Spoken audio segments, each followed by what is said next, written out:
13.1 national common mobility card NCMC 2019। Prime minister ने 4 मार्च 2019 को अहमदाबाद में one nation one card launch किया, जो housing and urban affairs ministry की इनिशिएटिव थी। NPCI, भारत इलेक्ट्रॉनिक्स लिमिटेड और बैंक्स के साथ 3 कंपोनेंट्स है। NCMC कार्ड, ₹1 डेबिट, क्रेडिट या प्रीपेड कार्ड जो मेट्रो, बस, सबर्बन रेल, टोल, पार्किंग और शॉपिंग के लिए उसे होता है स्वीकार, यानी ऑटोमेटिक फेयर कलेक्शन रीडर, और स्वागत, स्टेशन पार लगा ऑटोमेटेड गेट। इसका ऑफलाइन स्टोर्ड वैल्यू वॉलेट बिना कनेक्टिविटी के भी काम करता है। 13.2 SBI का नेशन फर्स्ट ट्रांजिट कार्ड 2023। बस इतना जान लो कि ये एक NCMC कंप्लायंट रुपए प्रीपेड कार्ड है जो मेट्रो, बस, टोल्स, पार्किंग और शॉपिंग के लिए उसे होता है। 13.3 हाईवेज पर टोल फीस पे करने के लिए FASTag और NETC 2017। FASTags prepaid rechargeable radio frequency identification यानी RFID विंडस्क्रीन टैग्स होते हैं जो ऑटोमेटिक टोल कलेक्शन के लिए उसे होते हैं। National Highways Authority of India, जो road transport and highways ministry के अंडर एक स्टैट्यूटरी बॉडी है, ने MyFASTag और FASTag पार्टनर एप्स लॉन्च किए। NPCI ने national electronic toll collection technology बनाई। फरवरी 2021 से टोल्स पर FASTag मैंडेटरी हो गया। 2024 से 25 का सैटेलाइट बेस्ड GNSS टोलिंग से रिप्लेस करने का प्लान पोस्टपोन कर दिया गया। 15 अगस्त 2025 से प्राइवेट कार्स को 3000 रुपए का एनुअल पास मिलता है। नेशनल हाईवेज पर 200 टोल फ्री ट्रिप्स या 1 साल।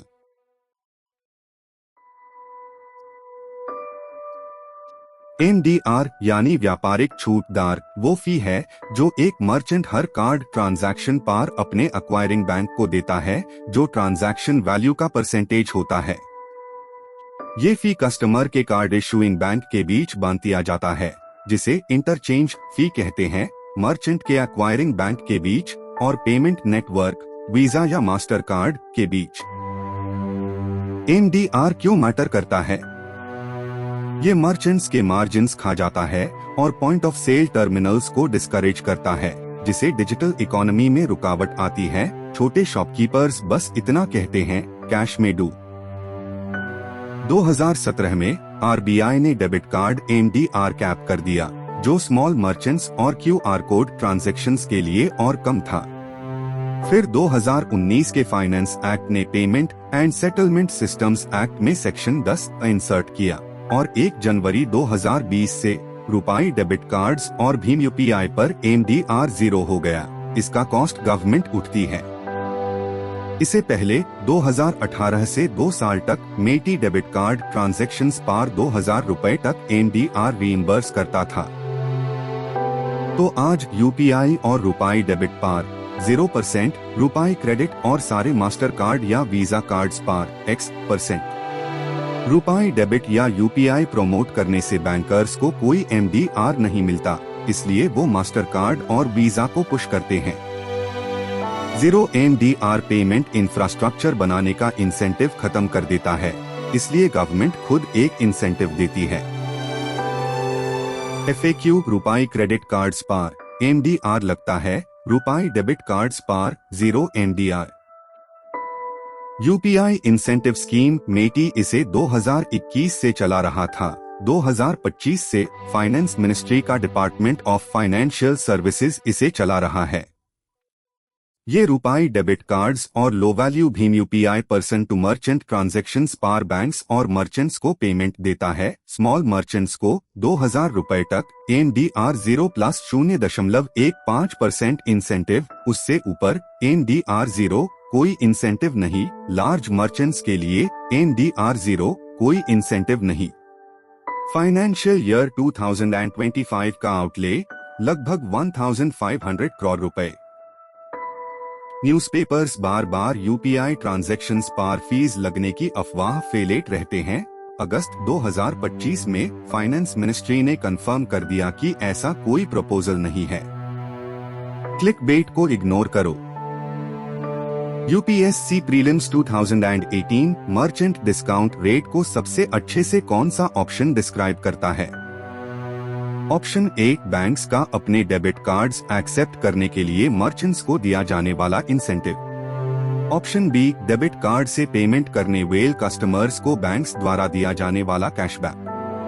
ऑप्शन सी, अपने डेबिट कार्ड्स के थ्रू पेमेंट्स एक्सेप्ट करने के लिए बैंक का मर्चेंट से लिया जाने वाला चार्ज।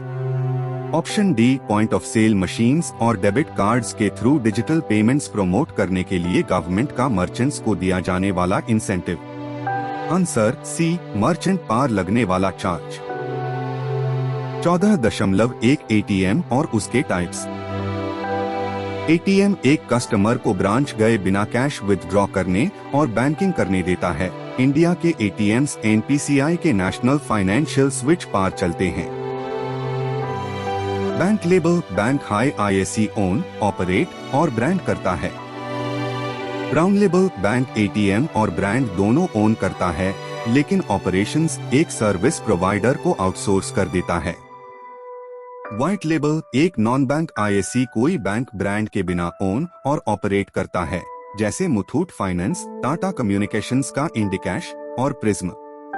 माइक्रो एटीएम्स एक बैंक मित्रा यानी बिजनेस कोरेस्पोंडेंट एक हैंड हेल्ड डिवाइस यूज करता है जो डेबिट कार्ड या आधार फिंगरप्रिंट पढ़ता है, एनपीसीआई के एईपीएस के थ्रू। एग्रीकल्चर के लिए ग्रीन लेबल, शेयर्स के लिए ऑरेंज, ई कॉमर्स के लिए येलो, विमेन के लिए पिंक, ये नॉन स्टैंडर्ड लेबल्स है।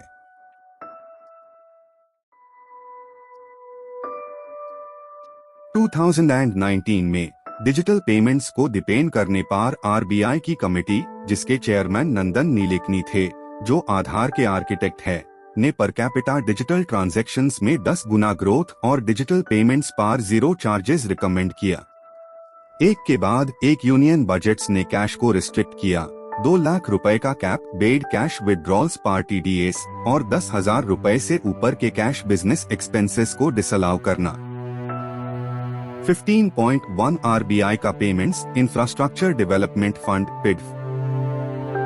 जनवरी 2021 में आरबीआई ने पिडफ को ऑपरेशनलाइज किया, जिसमें खुद 250 करोड़ रुपए दिए और बैंक्स और कार्ड नेटवर्क्स ने बाकी लगभग 500 करोड़ रुपए दिए, ताकि टियर 3 से tier 6 centres, north eastern states और बाद में जम्मू एंड कश्मीर और लद्दाख के मर्चेंट्स को पॉइंट ऑफ सेल मशीन्स और क्यूआर कोड्स अपनाने के लिए सब्सिडाइज किया जा सके।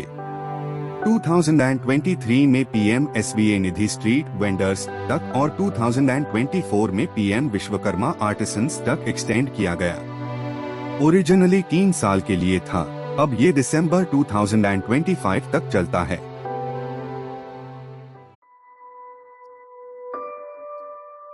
$16.1 भारत आने वाले फॉरेन टूरिस्ट्स के लिए एनआरई और एफसीएनआर अकाउंट्स के जरिए यूपीआई फैसिलिटी 2023। एनआरआईज और फॉरेनर्स एनआरई, एनआरओ और एफसीएनआर अकाउंट्स खोल सकते हैं।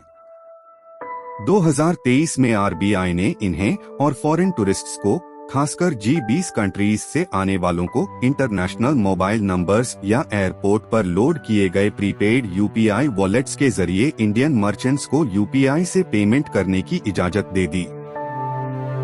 नॉस्ट्रो वॉस्ट्रो अकाउंट्स और रशिया तथा ईरान के साथ रूपी रूबल और रूपी रियल अरेंजमेंट्स पिलर 3 में कवर किए गए हैं।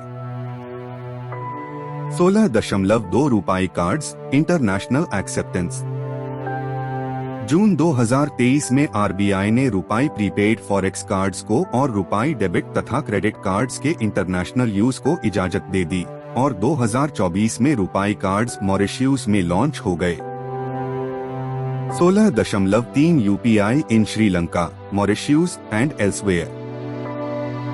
2025 तक UPI merchant payments Nepal, Bhutan, Sri Lanka, UAE, Singapore, Mauritius, France, कटार, ओमान, ट्रिनिडाद एंड टबेगो और कई और देशों में एनपीसीआई इंटरनेशनल पेमेंट्स लिमिटेड के जरिए काम करते हैं।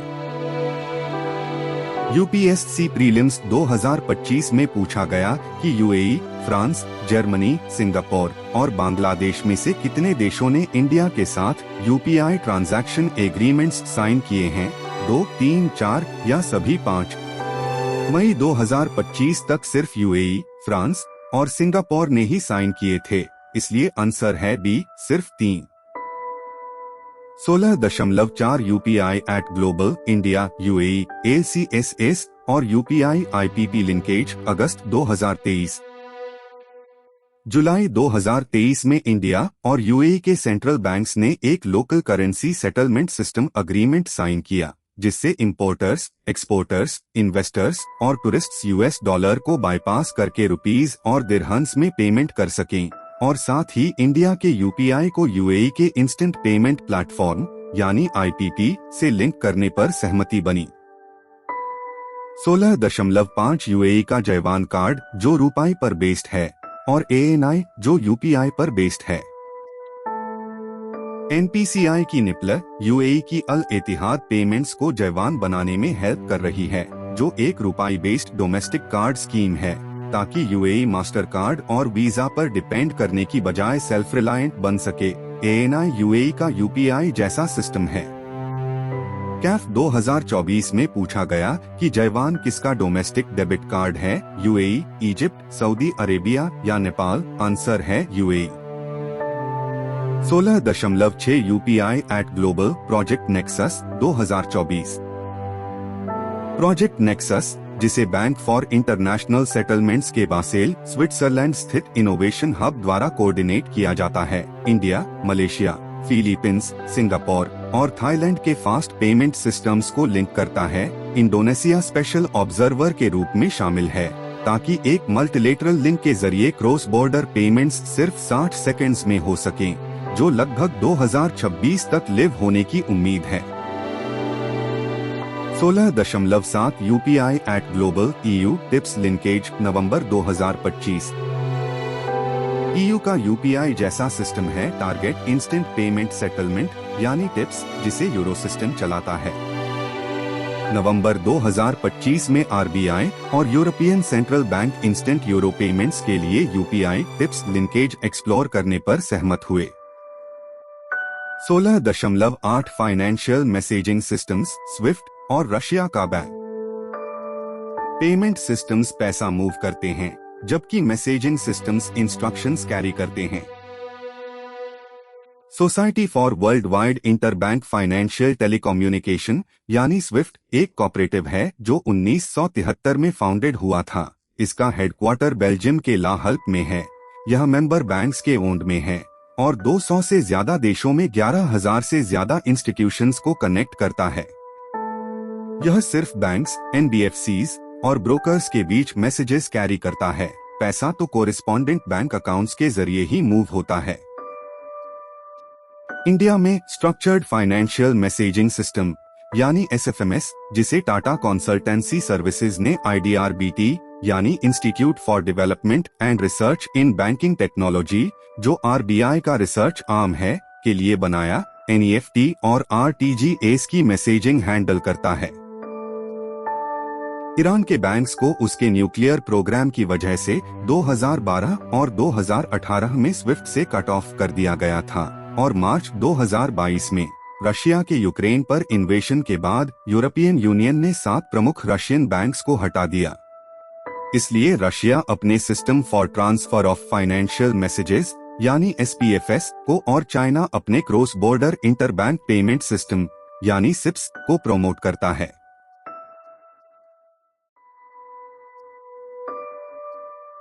Payment and settlement systems act 2007 के तहत RBI पेमेंट सिस्टम ऑपरेटर्स यानी PSOs को ऑथोराइज करता है। रिटेल पेमेंट्स की umbrella entity NPCI, master card, visa, रुपाई जैसे कार्ड नेटवर्क्स, वेस्टर्न यूनियन जैसे cross border money transfer operators, Amazon पे जैसे prepaid payment instrument issuers, Paytm और रेजर पे जैसे पेमेंट एग्रीगेटर्स, जिन्हें 2020 से RBI ऑथोराइजेशन की जरूरत है। ATM ऑपरेटर्स और white label ATMs, clearing corporation of India जैसे फाइनेंशियल मार्केट इंफ्रास्ट्रक्चर प्रोवाइडर्स और trade receivables discounting system platforms तथा Bharat bill payment central unit. 17.1 new umbrella entity for retail payments 2019-20। NPCI जो retail payments की umbrella entity है और जिसका कोई rival नहीं है, रुपाई, इंप्स, UPI, भीम, NFS और कई और सिस्टम्स चलाती है। 2020 में RBI ने इंडियन कंपनीज को न्यू अम्ब्रेला एंटिटीज के रूप में लाइसेंस देने की पेशकश की, जिसके लिए मिनिमम पेड अप कैपिटल 500 रुपए करोड़ रखा गया, ताकि ज्यादा कंपटीशन हो और कंसंट्रेशन रिस्क कम हो। Facebook, Google, Amazon, Flipkart, Reliance और टाटा को शामिल करने वाले कंसोर्टिया ने अप्लाई किया, लेकिन कोई भी RBI को सेटिस्फाई नहीं कर पाया। इसलिए RBI ने जनवरी 2023 में NUE लाइसेंसिंग को पॉज कर दिया। थर्ड पार्टी एप्लीकेशन प्रोवाइडर का मुद्दा यानी गूगल पे, व्हाट्सएप पे और 30% मार्केट शेयर कैप वाला इशू रिजॉल्व हो चुका है और हैंडआउट से डिलीट कर दिया गया है।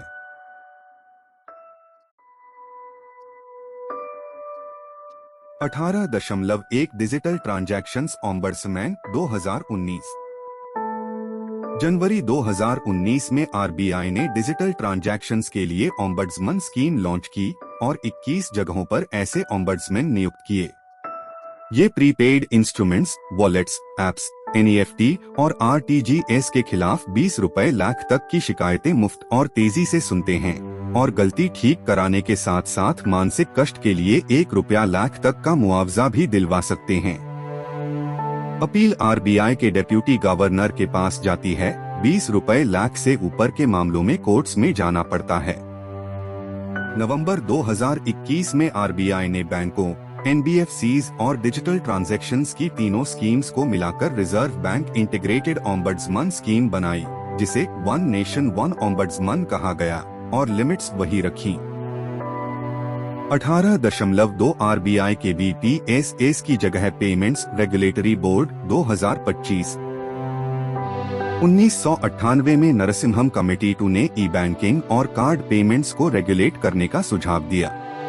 Payment and settlement systems act 2007 ने RBI का board for regulation and supervision of payment and settlement systems यानी BPSS बनाया। हर प्रोवाइडर को रजिस्टर करना जरूरी था।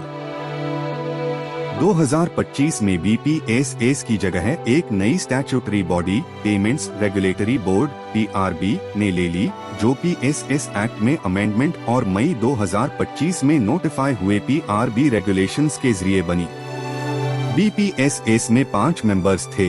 अध्यक्षता RBI गवर्नर करते थे और कोई गवर्नमेंट नॉमिनी नहीं था। PRB में 6 मेंबर्स हैं।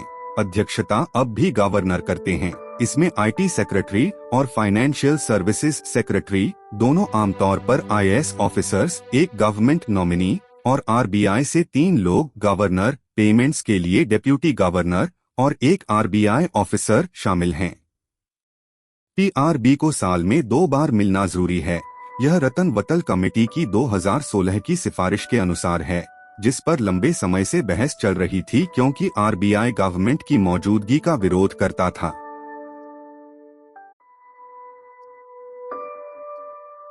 RBI का PSS विजन 2019 से 2021 और पेमेंट्स विजन 2025, जिसका मोटो है e payments for everyone, everywhere, every time.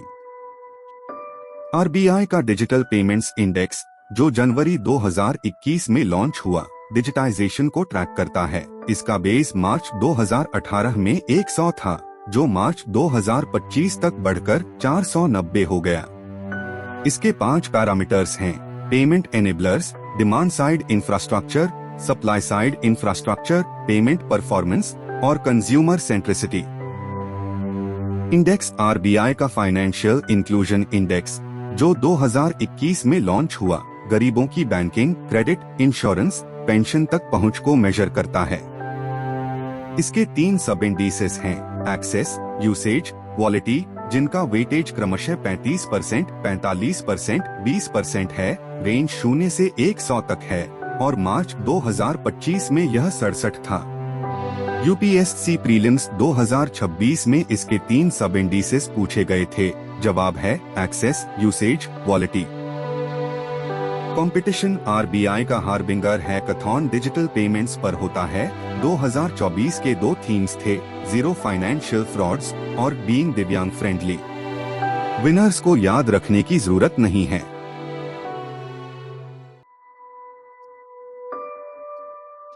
मैं अक्सर क्रिप्टो करेंसी के लिए बिटकॉइन शब्द बोलूंगा। परिभाषाएं। क्रिप्टो करेंसी एक डिजिटल करेंसी है जो ब्लॉकचेन पर स्टोर होती है और क्रिप्टोग्राफी से सुरक्षित रहती है। ब्लॉकचेन एक डिसेंट्रलाइज्ड डिस्ट्रीब्यूटेड लेजर है, यानी DLT, रिकॉर्ड्स की एक बढ़ती हुई लिस्ट जो ब्लॉक्स में ग्रुप होती है और क्रिप्टोग्राफिकली आपस में चेन रहती है। एंट्रीज को डिलीट नहीं किया जा सकता और वे सबको दिखाई देती हैं। यह मुख्यतः क्रिप्टो करेंसी के लिए है, लेकिन लैंड रिकॉर्ड्स जैसा डेटा भी स्टोर कर सकती है।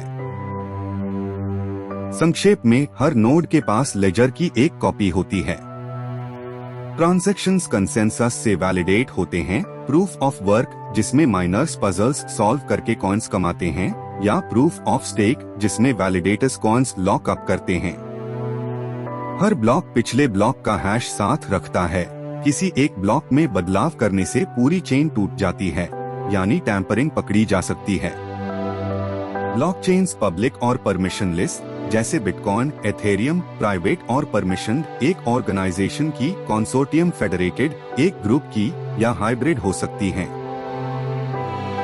उत्पत्ति 2007-08 के यूएस सबप्राइम क्राइसिस ने डॉलर को कमजोर किया और बैंक बेलआउट्स करवाए, जिसके बाद एनार्किस्ट लिबर्टेरियन ग्रुप्स का फिएट मनी से भरोसा उठ गया और वे बैंक कार्ड चार्जेस और MDR से भी नाराज थे।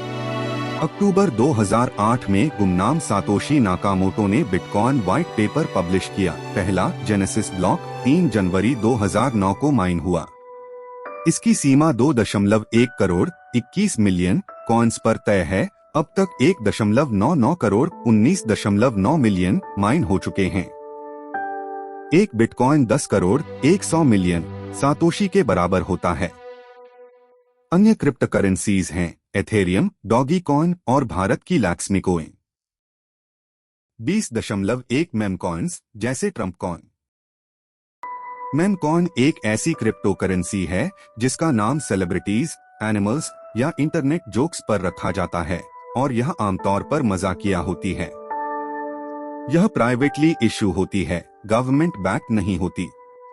डॉगी कॉइन, जो दिसंबर 2013 में शिबा इनु कुत्ते की फोटो के साथ लॉन्च हुई थी, पहली मेम कॉइन है।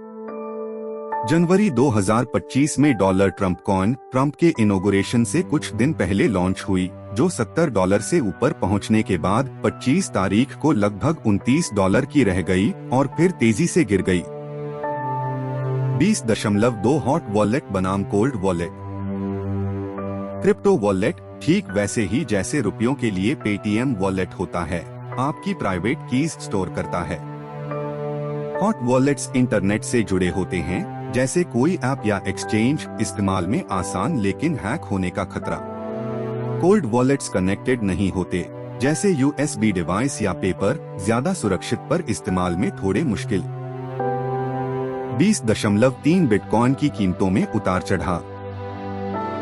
बिटकॉइन नवंबर 2021 में लगभग $69,000 तक पहुंचा, फिर 2022 में TRUSD FTX कोलैप्स के बीच 70% गिरकर $16,000 से $20,000 पर आ गया, जिसे क्रिप्टो विंटर कहा गया।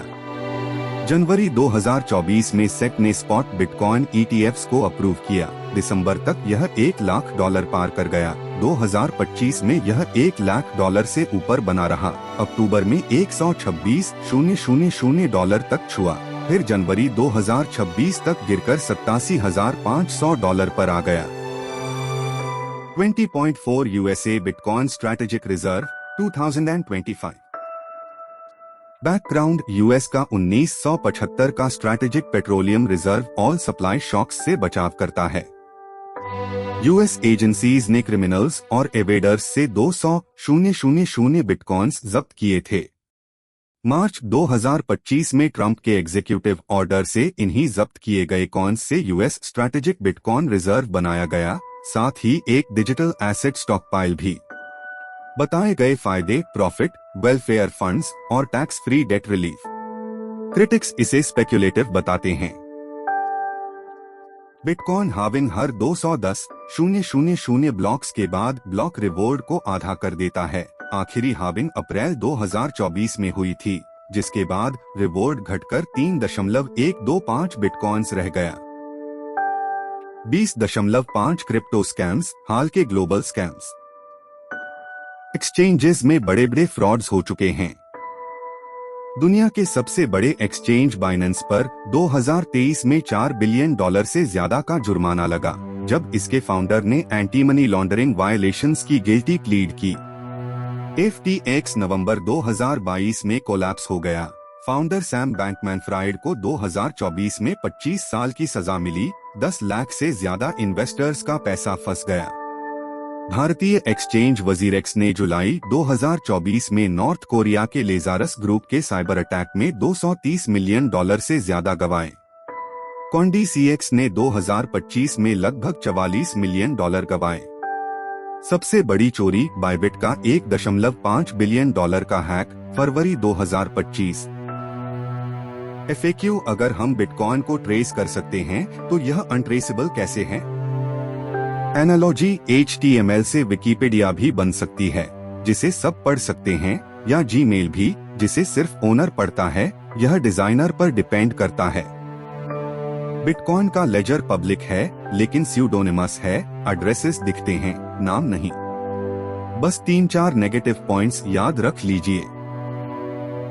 20.6 इकोनॉमिक सर्वे 2022 से 23 की क्रिप्टो करेंसी पर टिप्पणियां।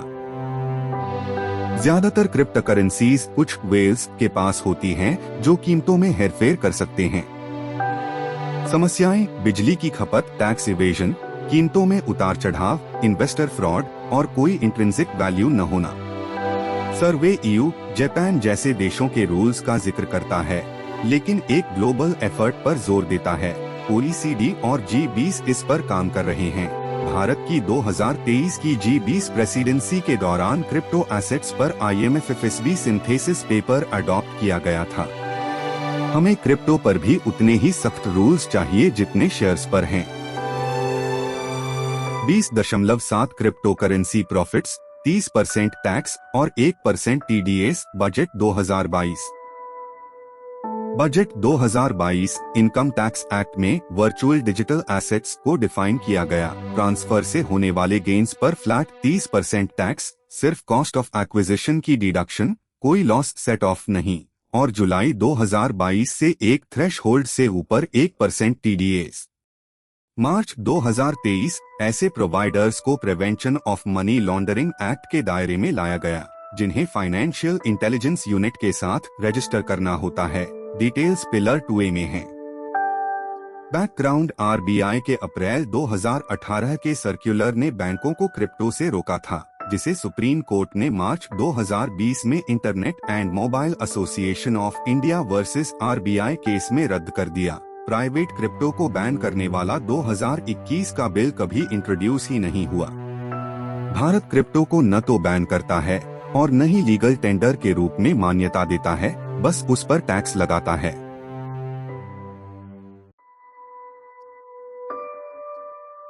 बिटकॉइन को Nepal, Algeria, Egypt, Morocco, Turkey और ईरान समेत कई देशों में बंद किया गया है। चाइना ने क्रिप्टो बैंकिंग बंद कर दी। 2021 में ट्रांजैक्शंस को क्रिमिनलाइज कर दिया और माइनिंग भी बंद कर दी, जिसके बाद बिटकॉइन की प्राइसेस 30% गिर गई। अब देखते हैं अलग अलग देशों के डेवलपमेंट्स। वेनेजुएला में 2 लीगल टेंडर्स है, बोलिवर और ऑल बैक्ड पेट्रो क्रिप्टो, जो 2018 में लॉन्च हुआ था और करप्शन स्कैंडल्स के बाद जनवरी 2024 में डिसकंटिन्यू कर दिया गया। मार्शल आइलैंड्स फरवरी 2018 में अपनी सॉवरेन क्रिप्टो करेंसी सॉवरेन या SOV को डॉलर के साथ लेजिस्लेट करने वाला पहला देश बना, लेकिन ये कभी फुली लॉन्च नहीं हुई और IMF ने इसकी क्रिटिसिज्म की। एल साल्वाडोर ने सितंबर 2021 से बिटकॉइन को डॉलर के साथ दूसरा लीगल टेंडर बना दिया। ऐसा करने वाला दुनिया का पहला देश जनवरी 2025 में IMF प्रोग्राम के तहत मर्चेंट एक्सेप्टेंस को वॉलंटरी कर दिया गया। सेंट्रल अफ्रीकन रिपब्लिक ने अप्रैल 2022 में बिटकॉइन को लीगल टेंडर अडॉप्ट किया। ऐसा करने वाला दूसरा देश, लेकिन 2023 में ISC रिपील कर दिया। भूटान टूरिस्ट से daily sustainable development fee charge करता है। 2020 में कोविड की वजह से टूरिज्म कोलैप्स हो गया, इसलिए 2023 में फी को हाफ करके $100 कर दिया गया और 2025 में बाइनेंस पे के थ्रू क्रिप्टो पेमेंट्स अलाउ कर दिए गए। भूटान अपने फंड द्रिक होल्डिंग के जरिए सस्ती हाइड्रो पावर से बिटकॉइन माइन भी करता है। पाकिस्तान ने 2025 में फॉरेन माइनर्स को ल्योर करने के लिए क्रिप्टो माइनिंग और एआई डेटा सेंटर्स के लिए 2000 मेगावाट्स अलॉट किए। इसके क्रिप्टो काउंसिल ने ब्लॉकचेन और स्टेबल कॉइन्स पर ट्रम्पलिंक वर्ल्ड लिबर्टी फाइनेंशियल के साथ डील साइन की और एक वर्चुअल एसेट्स रेगुलेटर बनाया। अब देखते हैं कौन सी इंस्टीट्यूशंस ने इसे परमिट या एम्ब्रेस किया। यूनिसेफ, जो 1946 में बना था, उसने 2019 में बिटकॉइन और ईथर डोनेशंस एक्सेप्ट करने के लिए एक क्रिप्टो करेंसी फंड सेटअप किया। ये यूएन का पहला ऐसा कदम था। वर्ल्ड बैंक ने अगस्त 2018 में ऑस्ट्रेलिया में पहला ब्लॉकचेन बॉन्ड बॉन्डाई लॉन्च किया, जिसने 2% इंटरेस्ट पर 2 साल के लिए लगभग 110 मिलियन रेज किया। ये ट्रेडिशनल बॉन्ड्स से सस्ता था। इसके बारे में और detail share market well pillar में मिलेगी।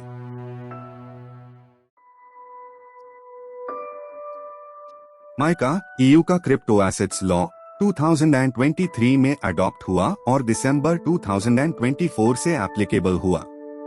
इसके ऑब्जेक्टिव्स है इन्वेस्टर्स को क्रिप्टो स्कैम्स से प्रोटेक्ट करना, टैक्स इवेजन, लॉन्डरिंग और टेरर फाइनेंसिंग को कॉम्बैट करना और क्रिप्टो प्रोवाइडर्स के लिए लाइसेंसिंग और स्टेबल कॉइन्स के लिए रिजर्व बैकिंग रिक्वायर करना। 2 एक्सक्लूजन्स है, CBDCs और NFTs इसके दायरे में नहीं आते।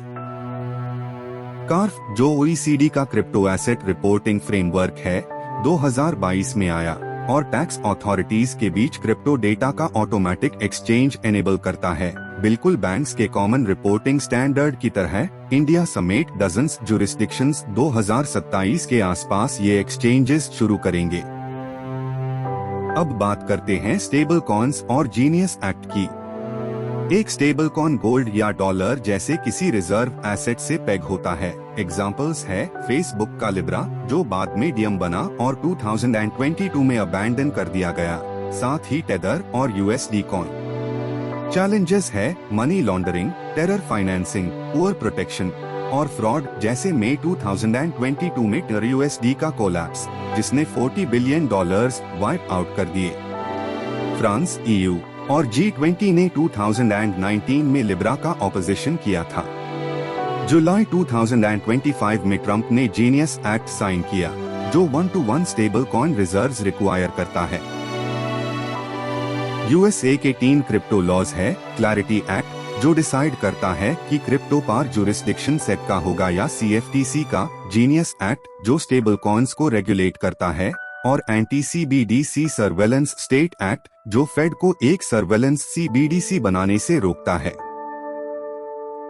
वर्ल्ड कॉइन, जो अब वर्ल्ड कहलाता है, ओपनएआई के सैम ऑल्टमैन ने बनाया, जिसे 2021 से डेवलप किया गया और 2023 में लॉन्च किया गया।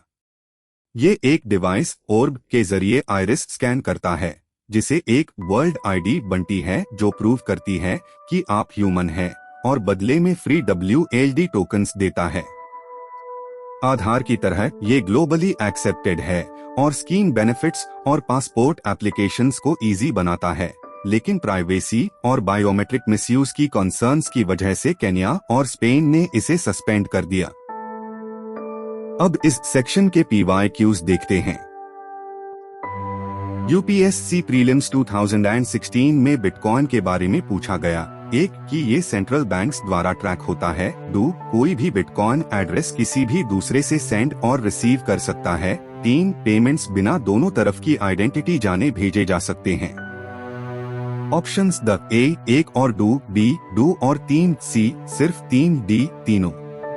स्टेटमेंट 1 गलत है, बिटकॉइन डिसेंट्रलाइज्ड है, अनट्रैक्ड है। 2 और 3 सही है, ये पीयर टू पीयर और स्यूडोनिमस है। आंसर है B। UPSC के CDS 2017 में बिटकॉइन के बारे में पूछा गया। 1 ये एक डिसेंट्रलाइज्ड वर्चुअल करेंसी है। 2 ये कॉम्प्लेक्स सॉफ्टवेयर के जरिए जनरेट होता है। 3 आरबीआई ने जनवरी 2016 में बिटकॉइन को लीगल टेंडर रिकॉग्नाइज किया। ऑप्शंस द ए सिर्फ एक, बी एक और डू, सी डू और 3, डी तीनों। स्टेटमेंट 3 गलत है। आरबीआई ने इसे कभी ऐसा रिकॉग्नाइज नहीं किया, बल्कि यूजर्स को कॉशन किया है। आंसर है बी। यूपीएससी प्रीलिम्स 2020 में ब्लॉकचेन टेक्नोलॉजी के बारे में पूछा गया। ये एक पब्लिक लेजर है जिसे कोई भी इंस्पेक्ट कर सकता है, लेकिन कोई कंट्रोल नहीं करता। 2, इसका डेटा सिर्फ क्रिप्टोकरेंसी के बारे में होना चाहिए। 3, ब्लॉकचेन एप्स बिना परमिशन के भी बनाए जा सकते हैं। ऑप्शंस द ए सिर्फ एक, बी एक और डू, सी सिर्फ डू, डी एक और 3। स्टेटमेंट 2 गलत है। ब्लॉकचेन कोई भी डेटा स्टोर कर सकता है, जैसे land records, votes, supply chains. Answer है डी। यूपीएससी प्रीलिम्स 2026 में ब्लॉकचेन की फीचर्स के बारे में पूछा गया। 1, रिकॉर्ड्स स्टेक होल्डर्स के लिए विजिबल रहते हैं और टैंपर प्रूफ होते हैं। 2, कॉपीज मल्टीपल नेटवर्क कंप्यूटर्स पार रहती है और सेकंड्स में सिंक हो जाती है। 3, कंसोर्टियम ब्लॉकचेन पब्लिक और प्राइवेट को ब्लेंड करता है सिलेक्टिव एक्सेस के लिए। 4, एल्गोरिदम्स एक्सेप्टेड डेटा को चेंज या डिलीट करना इम्पॉसिबल बना देते हैं। ऑप्शंस द ए 1 और 3, बी 2 और 4, सी 1, 2 और 4, डी 1 और 4। ट्रैप 3 में है पब्लिक प्लस प्राइवेट हाइब्रिड होता है, जबकि कंसोर्टियम ब्लॉकचेन परमिशन और मल्टी ऑर्गेनाइजेशन होता है। 1, 2, 4 सही है।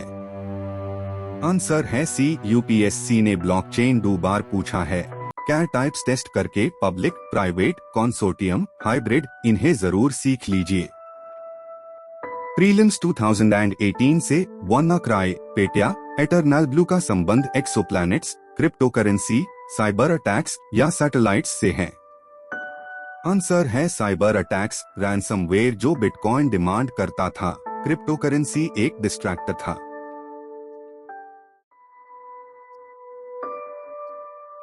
सीबीडीसी किसी कंट्री की फिएट करेंसी का डिजिटल रूप होता है, यानी सेंट्रल बैंक की एक लायबिलिटी जो कैश के साथ 1-to-1 एक्सचेंजेबल होती है। यह क्रिप्टोकरेंसी से अलग है, जिसे कोई सॉवरेन इशू नहीं करता और बैंक डिपॉजिट्स या यूपीआई से भी अलग है। ग्लोबल टाइमलाइन देखें तो बहामास ने सबसे पहला सीबीडीसी इशू किया, non interest bearing sand dollar, अक्टूबर 2020 में। ईस्टर्न कैरिबियन सेंट्रल बैंक ने मार्च 2021 में डीकैश लॉन्च किया। नाइजीरिया ने अक्टूबर 2021 में इनायरा लॉन्च किया। जमाइका ने 2022 में जैमडेक्स लॉन्च किया। चाइना 2020 से ECNY के पायलट्स चला रहा है, जबकि ब्रिटेन, जापान, सिंगापुर, स्वीडन और ECB एक्सपेरिमेंट कर रहे हैं और ECB लगभग 2029 तक डिजिटल यूरो इशू कर सकता है। 130 से ज्यादा कंट्रीज CBDCs एक्सप्लोर कर रहे हैं। FAQ के तौर पर याद रखें, मार्शल आइलैंड्स का 2018 वाला SOV कभी लॉन्च ही नहीं हुआ, इसलिए सैंड डॉलर ही फर्स्ट माना जाता है। ऑप्शंस के हिसाब से यही आंसर टिक करें। इंडिया के यूनियन बजट 2022 में ब्लॉकचेन बेस्ड डिजिटल रुपी की अनाउंसमेंट की गई। फाइनेंस एक्ट 2022 ने RBI एक्ट 1934 में अमेंडमेंट किया, सेक्शंस 2 और 22 में, और इसे बैंक नोट के रूप में डिफाइन किया। इसके बाद कॉन्सेप्ट नोट आया अक्टूबर 2022 में। स्पेशल इंस्ट्रक्शन यह है कि ये सारी फीचर्स गवर्नमेंट के पार्लियामेंट में दिए स्टेटमेंट्स और RBI गवर्नर की प्रेस रिलीजेस से ली गई हैं। इन्हें एज इट इज एक्सेप्ट करें और याद कर लें, एकेडमिक डिबेट्स में मत जाइए। 23.1 सिंबल। नॉर्मल रुपी के लिए सिंबल या INR इस्तेमाल होता है। CBDC रुपी के लिए ई रुपी, E+ सिंबल या EINR इस्तेमाल होता है। 23.2 wholesale versus retail. RBI 2 segments में पायलट्स चला रहा है।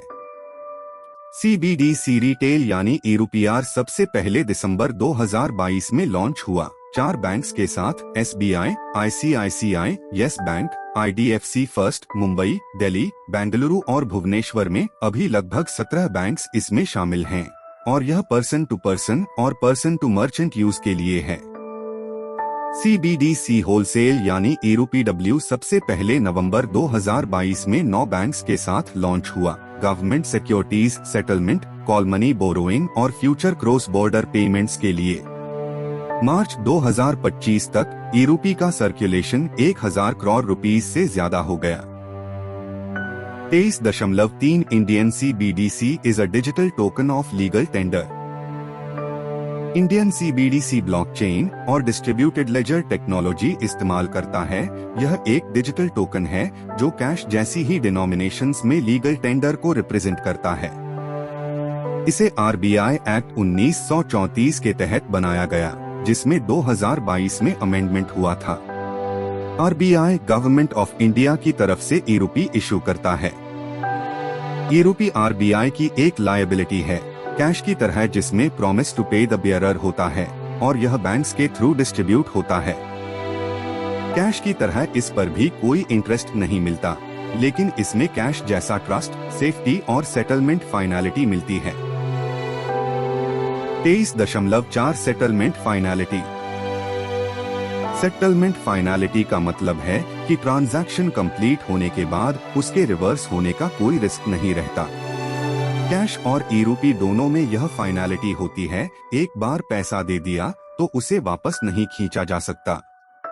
लेकिन क्रेडिट कार्ड्स या चेक्स में कस्टमर अपने बैंकर के थ्रू पेमेंट डिस्प्यूट कर सकता है, इसलिए इनमें इंस्टेंट फाइनलिटी नहीं होती। FAQ के तौर पर प्रेस रिलीज में UPI, डेबिट कार्ड्स या NEFT RTGS के लिए यह क्लियर नहीं किया गया। लेकिन 2026 के PYQ में कहा गया कि एंड यूजर्स के लिए UPI सेटलमेंट इंस्टेंट होता है, जबकि डिजिटल रुपी में वॉलेट बैलेंस डायरेक्टली ट्रांसफर होता है। 23.5 permanent deletion of transactions to keep ERUP anonymous like cash. Cash anonymous होता है, जबकि डिजिटल लेजर का रिकॉर्ड अनोनिमस नहीं होता। 2024 में RBI गवर्नर ने प्रपोजल दिया कि ट्रांजैक्शन रिकॉर्ड्स को परमानेंटली डिलीट कर दिया जाए, ताकि छोटे ट्रांजैक्शंस के लिए ERUP को कैश जैसी एनोनिमिटी मिल सके, लेकिन अगस्त 2024 तक यह किया नहीं गया है, इसलिए CBDC अभी पूरी तरह अनोनिमस नहीं है। 23.6 Indian CBDC earns no interest. ERUP एक डिजिटल वॉलेट में रहता है जो बैंक्स के द्वारा बनाया जाता है।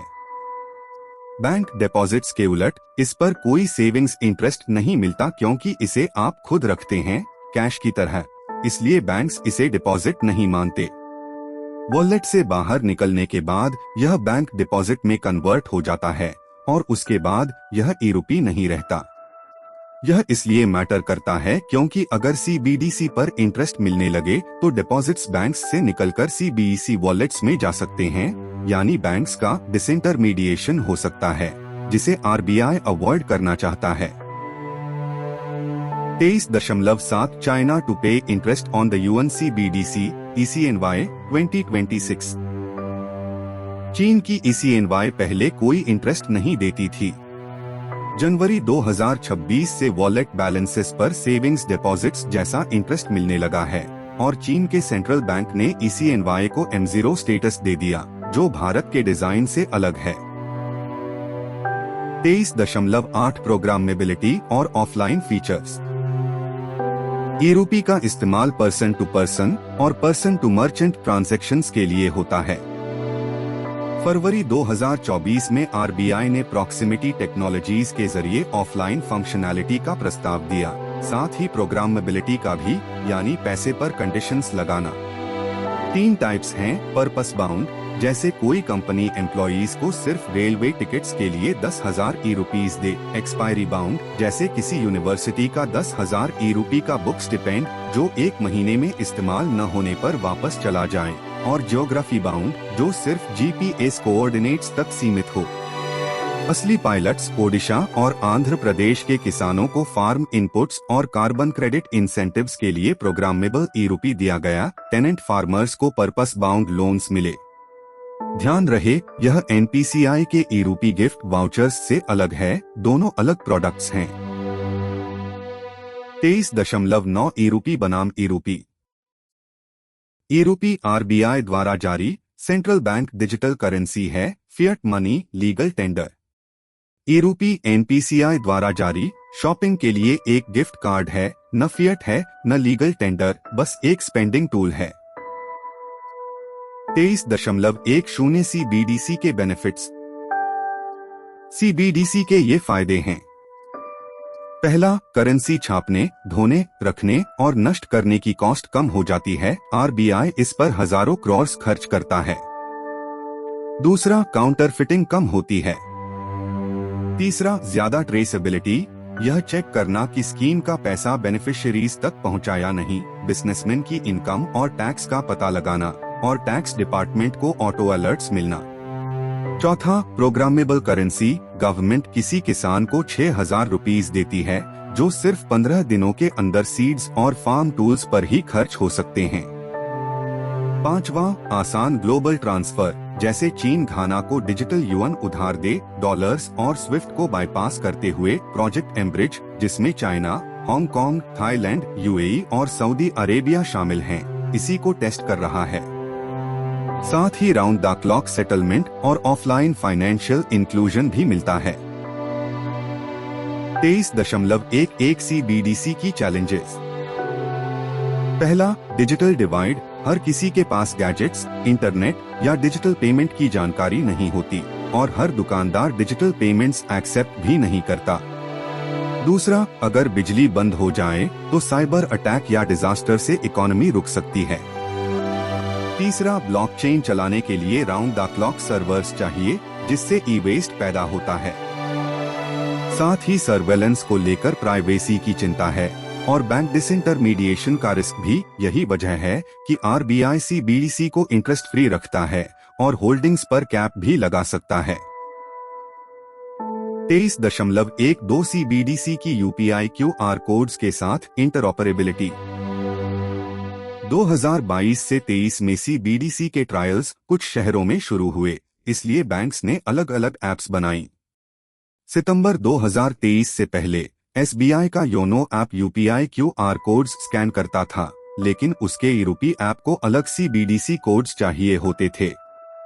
सितंबर 2023 के बाद आरबीआई ने इंटरऑपरेबिलिटी की अनुमति दे दी। अब e-rupee app UPI QR codes भी स्कैन कर लेता है, तो मर्चेंट्स को 2 अलग कोड्स दिखाने की जरूरत नहीं। 23.13 CBDC वॉलेट्स, नॉन बैंक्स भी वॉलेट्स बना सकते हैं। अप्रैल 2024। पहले सिर्फ बैंक्स ही CBDC वॉलेट्स बनाते थे, जैसे HDFC का डिजिटल रुपी ऐप, फोन पे जैसी नॉन बैंक्स यह नहीं कर पाती थीं। अप्रैल 2024 में आरबीआई ने नॉन बैंक ऑपरेटर्स को भी वॉलेट्स ऑफर करने की अनुमति दी। क्रेड और मोबाइक्विक ने ई-रूपी वॉलेट्स लॉन्च कर दिए। 2023 से ई-रूपी कैश जैसे वॉलेट्स में बिना UPI पिन के भी इस्तेमाल होने लगा। अब चलते हैं PYQs की तरफ। UPSC प्रीलिम्स 2023 में पूछा गया, सेंट्रल बैंक डिजिटल करेंसीज के संदर्भ में एक US डॉलर या स्विफ्ट के बिना भी पेमेंट्स हो सकते हैं। 2. डिजिटल करेंसी में स्पेंडिंग की एक प्रोग्राम्ड टाइम फ्रेम भी हो सकती है। ऑप्शंस A सिर्फ 1, B सिर्फ 2, C दोनों, D कोई नहीं, दोनों स्टेटमेंट्स सही हैं। उत्तर ऑप्शन C। UPSC प्रीलिम्स 2024 में पूछा गया, डिजिटल रुपी के बारे में। यह एक सॉवरेन करेंसी है जो आरबीआई मॉनेटरी पॉलिसी के तहत जारी करता है। 2. यह आरबीआई की बैलेंस शीट पर एक लायबिलिटी है। 3. यह डिजाइन से ही इन्फ्लेशन के खिलाफ इंश्योर्ड है। 4. यह बैंक मनी और कैश के बदले फ्रीली कन्वर्टेबल है। ऑप्शंस A 1 और 2, B 1 और 3, C 2 और 4, D 1, 2 और 4, 3 गलत है। यह इन्फ्लेशन प्रूफ नहीं है। 1, 2 और 4 सही हैं। उत्तर option D। UPSC prelims 2026 question 90, जिसे सुपर टफ माना गया, में पूछा गया कि UPI बनाम डिजिटल रुपी पर कौन सा स्टेटमेंट सही नहीं है। Option A UPI real time है, digital rupee sovereign paper currency जैसा है। ऑप्शन B UPI डेबिट या क्रेडिट के जरिए तुरंत सेटल हो जाता है, डिजिटल रुपी में कोई सेटलमेंट नहीं होता। बस वॉलेट टू वॉलेट ट्रांसफर होता है। Option C, UPI bank statements में दिखता है, डिजिटल रुपी के वॉलेट ट्रांसफर्स नहीं दिखते। ऑप्शन डी, दोनों में लायबिलिटी यूजर्स और उनके बैंक्स पर होती है। ए, बी और सी सही हैं। यूपीआई बैंक मनी को रियल टाइम में मूव करता है, साथ में बैकएंड सेटलमेंट और बैंक स्टेटमेंट रिकॉर्ड्स भी होते हैं, जबकि ई-रुपी टोकन्स कैश की तरह वॉलेट से वॉलेट तुरंत मूव होते हैं और सिर्फ लोडिंग या अनलोडिंग के वक्त ही दिखते हैं। डी गलत है, यूपीआई का पैसा कमर्शियल बैंक की लायबिलिटी होता है, लेकिन डिजिटल रुपी आरबीआई की डायरेक्ट लायबिलिटी है, यूजर के बैंक की नहीं। उत्तर ऑप्शन डी, वही बैंक मनी बनाम सेंट्रल बैंक मनी वाला फर्क।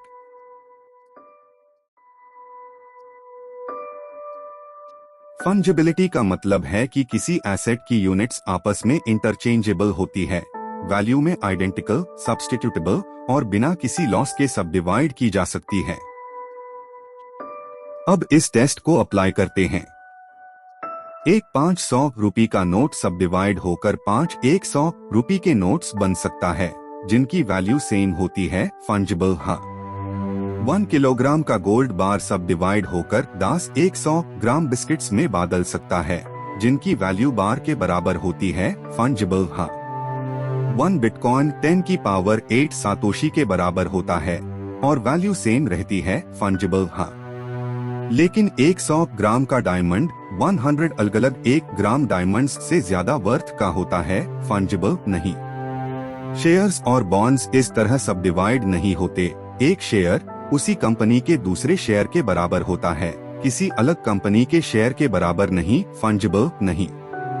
एनएफटीज भी नॉन फंजिबल होते हैं, ये आगे समझाया जाएगा।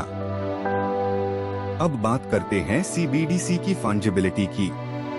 डाउट ये है, अगर सीबीडीसी सिर्फ बुक्स खरीदने के लिए प्रोग्राम्ड है तो क्या वो फंजिबल नहीं रहेगा क्योंकि उससे पिज्जा नहीं खरीदा जा सकता? आंसर ये है, जैसे ही बुक खरीदी जाती है वो पैसा बुक शॉप ओनर के पास पहुंच जाता है और वो फ्रीली यूज कर सकता है, मतलब फंजिबल है। अगर स्टूडेंट बुक नहीं खरीदता तो वो पैसा स्कूल को वापस चला जाता है और फंजिबिलिटी रिस्टोर हो जाती है। आरबीआई गवर्नर के मुताबिक प्रोग्रामेबिलिटी रुपी की फंजिबिलिटी को खत्म नहीं करती, सिर्फ एक स्पेसिफिक यूज के लिए बंद देती है। नॉन फंजिबल टोकन यानी एनएफटी एक डिजिटल फाइल होती है, जेपीईजी, जीआईएफ, MP3 वीडियो या कोई ट्वीट जिसकी ओनरशिप ब्लॉकचेन पर, टिपिकली एथेरियम पर, एक क्रिप्टोग्राफिक टोकन के रूप में रिकॉर्ड होती है। ये फिजिकल एसेट्स जैसे घर, बोट या पेंटिंग को भी रिप्रेजेंट कर सकता है। रियल वर्ल्ड टोकनाइजेशन बढ़ता जा रहा है। एनएफटीज को इंटरचेंजेबल यूनिट्स में सब डिवाइड नहीं किया जा सकता और इनकी वैल्यू बायर की प्रेफरेंस पर डिपेंड करती है, इसलिए ये नॉन फंजिबल होते हैं। 2021 के आसपास एक मास हिस्टेरिया की वजह से लॉग ईथर यूज करके डिजिटल एसेट्स खरीदने लगे। बीपल की जेपीईजी एवरीडेज क्रिस्टीज में मार्च 2021 में लगभग $69 मिलियन में बिक गई। रॉबर्ट सोफिया की एनएफटी सोफिया इंस्टेंशिएशन $6 लाख से ज्यादा में बिक गई। जैक डोरसी का पहला ट्वीट एक एनएफटी के रूप में $2.9 मिलियन में बिका, लेकिन एक साल बाद वही सिर्फ कुछ $100 में बिका। स्पोर्ट्समैन और एक्टर्स ने भी अपने पोस्टर्स और ऑटोग्राफ्स के एनएफटीज बनाए। एनएफटी के फायदे ये है, क्रिएटर्स आसानी से एसेट्स ट्रेड कर सकते हैं और रीसेल रॉयल्टीज भी कमा सकते हैं। ओनरशिप वेरीफाई करना आसान हो जाता है, जिसे प्लेजियरिज्म रोका जा सकता है और सिनेमा, स्पोर्ट्स, ट्रैवल के टिकट्स भी एनएफटी बैन सकते हैं ताकि पेपरलेस एडमिनिस्ट्रेशन हो सके। अब एनएफटी की चैलेंजेस देखते हैं। एनएफटीज 2017 में शुरू हुए, 2021 में पीक पार पहुँचे, जैब गिफ्ट्स या मेम्स मिलियंस में बिकने लगे, फिर 2022 से 2023 में बबल कोलैप्स हो गया और ज्यादातर कलेक्शंस वर्थलेस हो गए। दूसरा इश्यू मनी लॉन्ड्रिंग और टेरर फाइनेंसिंग का, क्योंकि आर्बिट्रेरी प्राइसेस की वजह से ट्रांसफर्स को डिस्गाइज किया जा सकता है, ये पिलर 2 का मुद्दा है। तीसरा blockchain record keeping electricity consume करती है। हालांकि एथेरियम ने 2022 में प्रूफ ऑफ स्टेक पार शिफ्ट करके एनर्जी यूज को 99% से ज्यादा कम कर दिया। यूपीएससी प्रीलिम्स 2022 का सवाल था, नॉन फंजिबल टोकन्स 1 ये फिजिकल एसेट्स का डिजिटल रिप्रेजेंटेशन एनेबल करते हैं। 2 ये ब्लॉकचेन पर यूनिक क्रिप्टोग्राफिक टोकन्स होते हैं। 3 ये कमर्शियल ट्रांजैक्शंस के लिए इक्विवेलेंसी पर ट्रेडेबल होते हैं। ऑप्शंस द ए 1 और 2, बी 2 और 3, सी 1 और 3, डी तीनों। स्टेटमेंट 3 गलत है, इन्हें इक्विवेलेंसी पर एक्सचेंज नहीं किया जा सकता। 1 और 2 सही है। आंसर है ए। यूपीएससी प्रीलिम्स 2026 का सवाल, रियल वर्ल्ड एसेट्स टोकनाइजेशन 1 ये रियल एसेट्स को ब्लॉकचेन के जरिए डिजिटल टोकन्स में बदलता है। 2 ये 24/7 एक्सेस देता है जिसे फाइनेंशियल इंक्लूजन में मदद मिलती है। 3 ये इंडियंस को हाई ग्रोथ इन्वेस्टमेंट्स तक एक्सेस देता है। ऑप्शंस द ए तीनों, बी 2 और 3, सी 1 और 2, डी 1 और 3। बिस के मुताबिक ये fractional ownership, round the clock trading, lower entry barriers और डाइवर्स एक्सेस एनेबल करता है, इसलिए तीनों स्टेटमेंट्स सही है।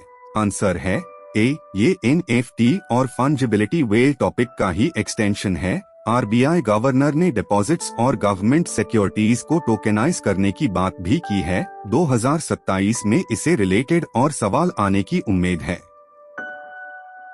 एपिलॉग में इतना कहना है, कई स्टूडेंट्स पूछते हैं, इस हैंडआउट में इतने सारे फैक्ट्स हैं, क्या मैं इन्हें स्किप करके सिर्फ कॉन्सेप्ट्स पर फोकस कर सकता हूँ? इसी वजह से PYQs को इस हैंडआउट के अंदर हाई एम्बेड किया गया है।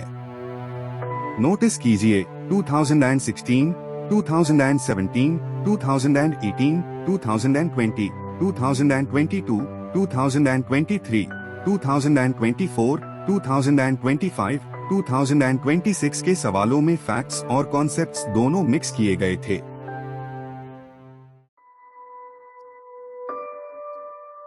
अब चलिए यहाँ हर रेलेवेंट PYQ को क्रोनोलॉजिकली आंसर और रीजन के साथ रिवाइज करते हैं। 2000 से 2015 तक digital payments, UPI, crypto, CBDC exam के टॉपिक्स ही नहीं थे। उस वक्त मनी का मतलब होता था मनी सप्लाई, लिक्विडिटी, आरबीआई के फंक्शंस, जो मॉनेटरी पॉलिसी वेल हैंडआउट में आता है।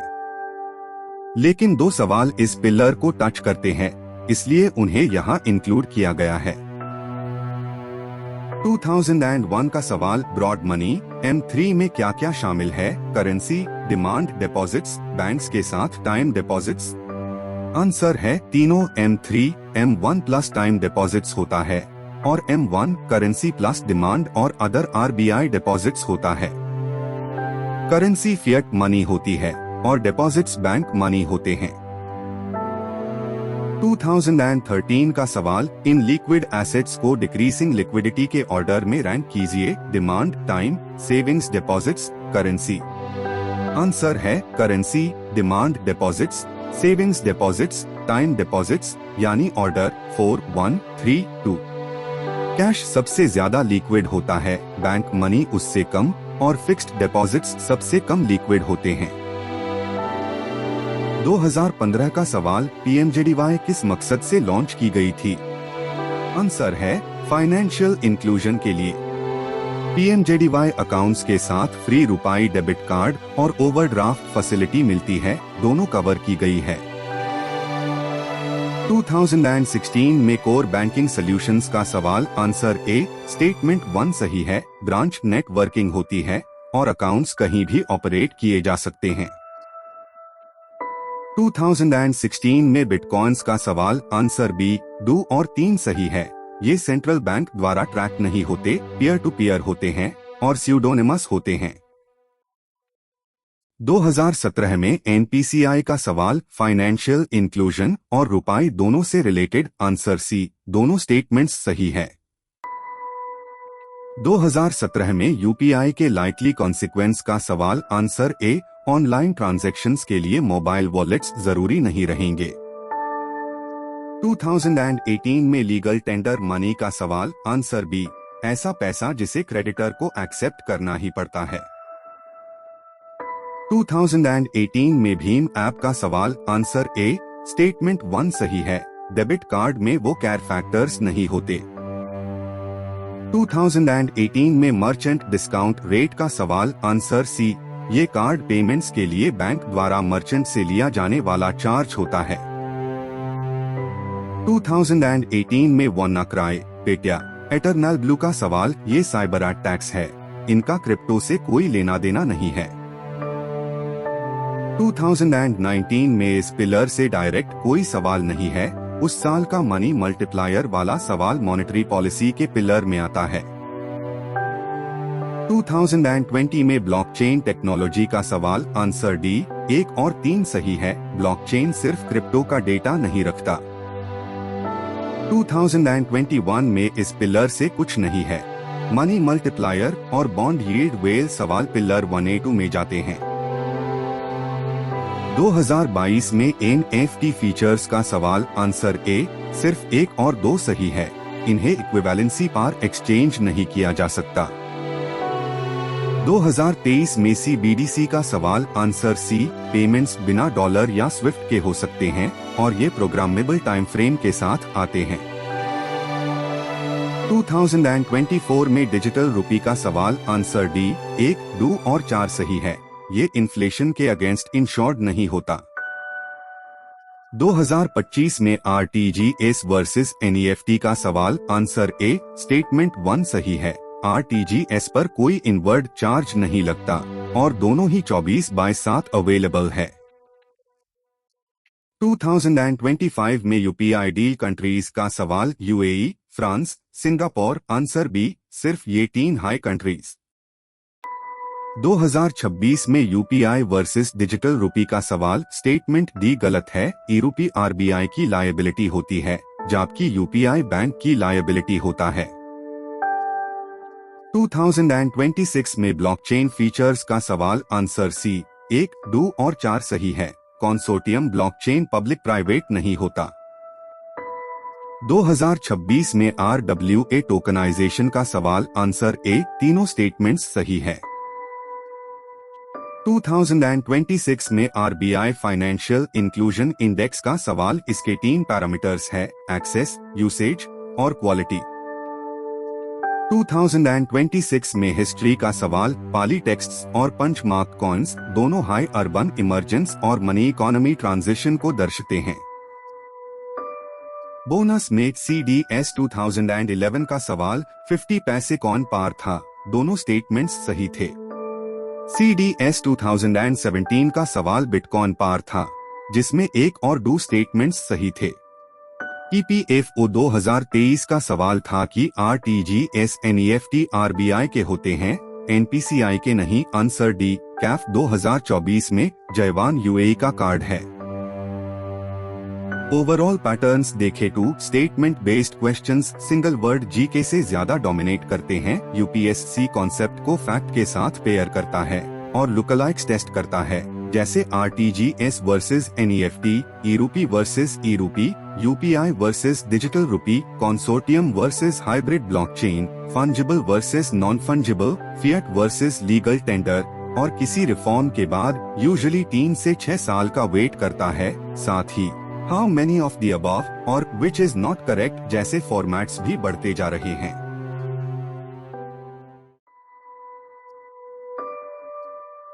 अब आगे 10 प्रोबेबल क्वेश्चंस हैं, UPSC स्टाइल में, हर एक के साथ आंसर और एक्सप्लेनेशन, एक मॉक टेस्ट की तरह।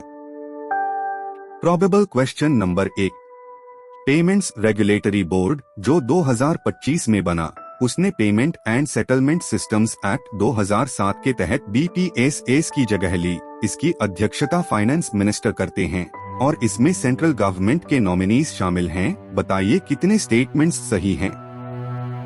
आंसर है 2, पहला और तीसरा statement.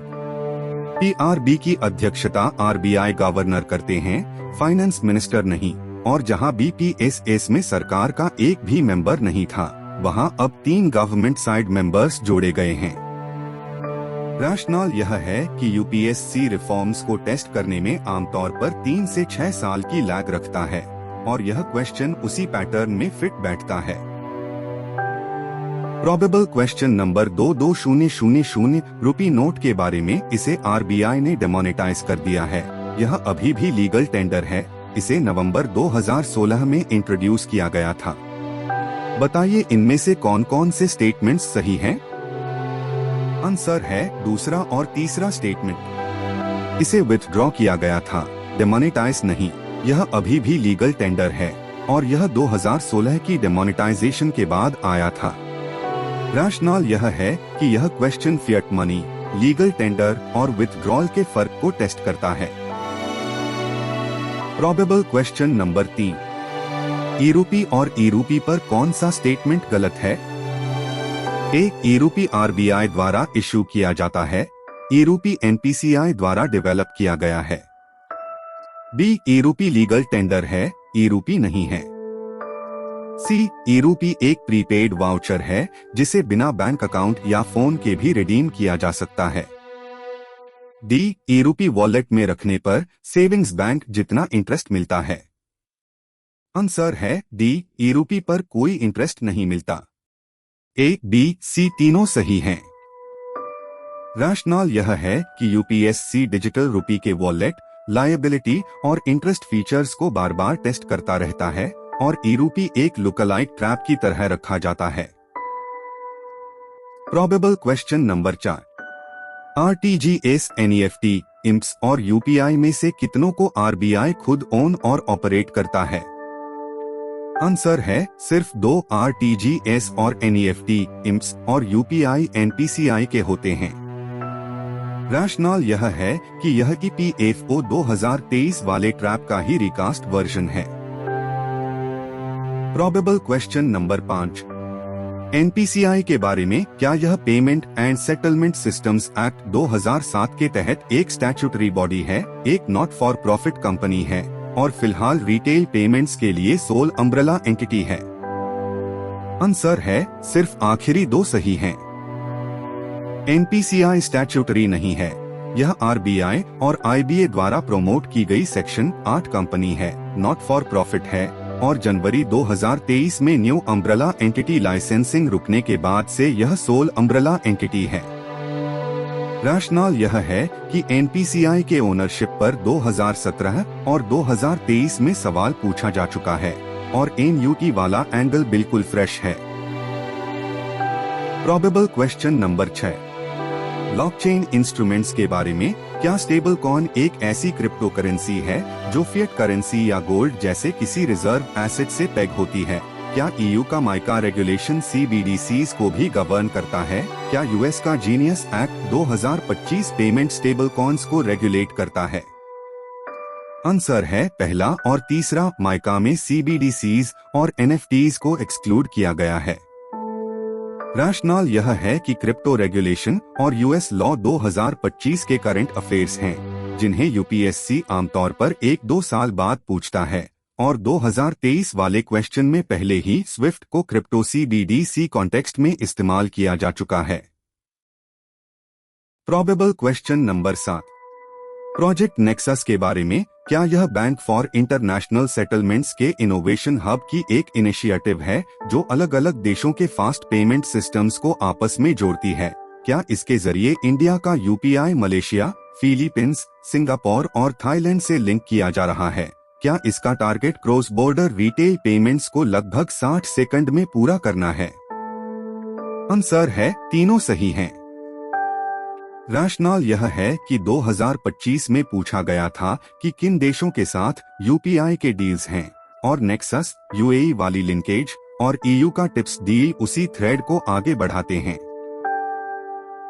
Probable question number 8, digital रूपी के लिए सेटलमेंट फाइनलिटी को सबसे अच्छा कौन सा डिस्क्राइब करता है? ए, अगर 30 दिनों के अंदर डिस्प्यूट हो तो रिवर्सल हो सकता है। बी, एक बार ट्रांजैक्शन पूरा हो जाए तो रिवर्सल का कोई रिस्क नहीं रहता। सी, फिक्स्ड इंटरवल्स पर इंटरबैंक ऑब्लिगेशंस की नेटिंग करना।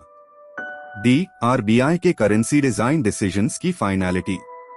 आंसर है बी, कैश और सीबीडीसी दोनों में सेटलमेंट फाइनलिटी होती है, जबकि कार्ड और चेक पेमेंट्स को ब्लॉक किया जा सकता है। और सी असल में NEFT style deferred net settlement को डिस्क्राइब करता है। रैशनल यह है कि यही कॉन्सेप्ट 2026 वाले क्वेश्चन के पीछे भी है। यूपीएससी अक्सर एक ही आइडिया को नए एंगल से दोबारा पूछता है।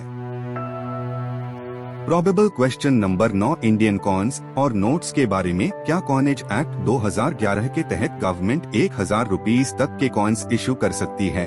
क्या 50 पैसे कॉइन 10 रुपीज तक लीगल टेंडर है? क्या 1 रुपी नोट आरबीआई द्वारा इशू किया जाता है और गवर्नर के सिग्नेचर से होता है? आंसर है सिर्फ पहले दो सही हैं।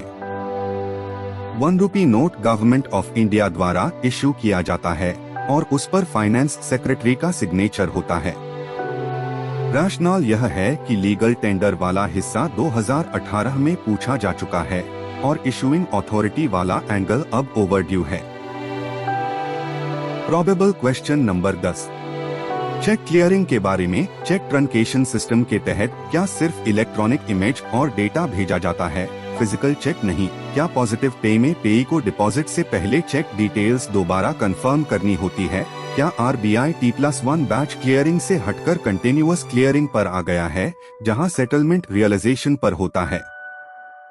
आंसर है पहला और तीसरा सही। पॉजिटिव पे ड्रॉअर द्वारा किया जाता है, पेई द्वारा नहीं। रैशनल यह है कि 2021, 2024 और 2025 के चेक रिफॉर्म्स अभी तक पूछे नहीं गए हैं और यूपीएससी के टाइम लैग पैटर्न के हिसाब से 2027 इसके लिए बिल्कुल राइट है। 2027 के लिए 5 और थीम्स हैं।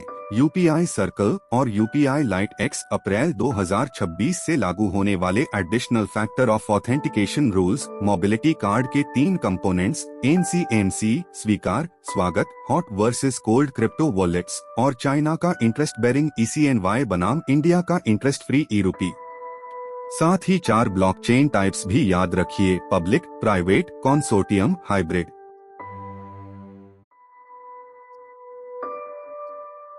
बात को समेटते हुए, एक मेसोपोटामियन फार्मर जो डबल कोइंसिडेंस ऑफ बॉन्ड्स में फंसा हुआ था, उसे कमोडिटी मनी, कॉइन्स, गोल्ड से backed paper, fiat money, cheques और वायर्स के जरिए बैंक मनी और फिर इम्प्स यूपीआई जैसे डिजिटल रेल्स ने हल किया। और अब आगे 2 राइवल फ्यूचर्स हैं, एक स्टेटलेस क्रिप्टो करेंसी जिसे कोई स्टेट इशू नहीं करता और एक सेंट्रल बैंक डिजिटल करेंसी यानी सोवरेन का अपना टोकन। एक फिएट मनी के लिए सॉवरेन इशू जरूरी है, लीगल टेंडर के लिए वैलिडिटी जरूरी है। 2000 रुपी नोट दोनों है, बिटकॉइन दोनों में से कुछ नहीं है। 2 आरबीआई के पास RTGS NEFT हैं, NPCI के पास इम्प्स, यूपीआई, रुपाई, NFS, NETC, BBPS, ई-रूपी हैं।